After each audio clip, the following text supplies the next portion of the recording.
जय श्री राम। आइए आगे सुनते हैं श्री शिव पुराण में पृथ्वी, जल, तेज, वायु, आकाश, ये 5 भूत और शब्द, स्पर्श, इन सब के 5 विषय, ये सब मिलकर 10 वस्तुएं मनुष्य की कामना के विषय हैं।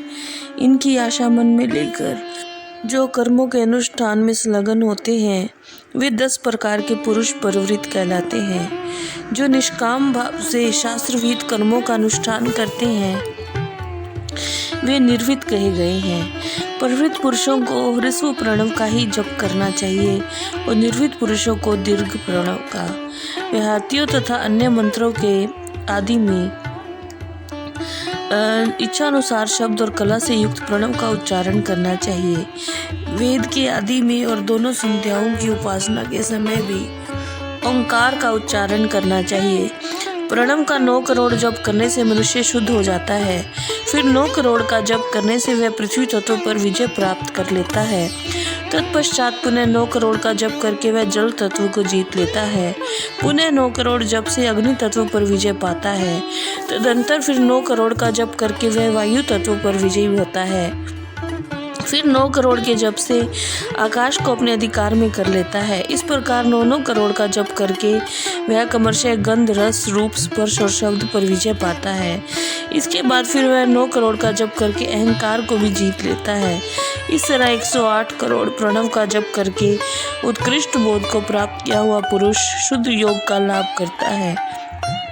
शुद्ध योग से युक्त होने पर वह जीवन मुक्त हो जाता है, इसमें संशय नहीं है। सदा प्रणव का जप और प्रणव रूपी शिव का ध्यान करते करते समाधि में स्थित हुआ महायोगी पुरुष साक्षात शिव ही है, इसमें संशय नहीं है। पहले अपने शरीर में प्रणव के ऋषि, छंद और देवता आदि का न्यास करके फिर जप आरंभ करना चाहिए। आकार आदि मात्रिका वर्णों से युक्त प्रणव का अपने अंगों में न्यास करके मनुष्य ऋषि हो जाता है। मंत्रों के 10विध संस्कार, मात्र न्यास और षड्विध शोधन आदि के साथ संपूर्ण न्यास फल उसे प्राप्त हो जाता है।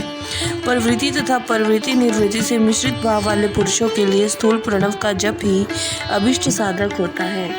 क्रिया, तप और जप के योग से शिव योगी 3 प्रकार के होते हैं, जो क्रमशः क्रिया योगी, तप योगी और जप योगी कहलाते हैं। जो धन आदि वैभवों से पूजा सामग्री का संचय करके हाथ आदि अंगों से नमस्कार आदि क्रिया करते हुए इष्ट देव की पूजा में लगा रहता है वह क्रिया योगी कहलाता है।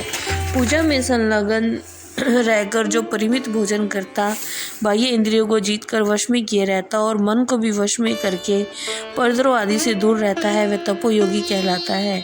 इन सभी सद्गुणों से युक्त होकर जो सदा शुद्ध भाव से रहता और समस्त काम आदि दोषों से रहित हो शांत चित्त से निरंतर जप किया करता है उसे महात्मा पुरुष जप योगी मानते हैं।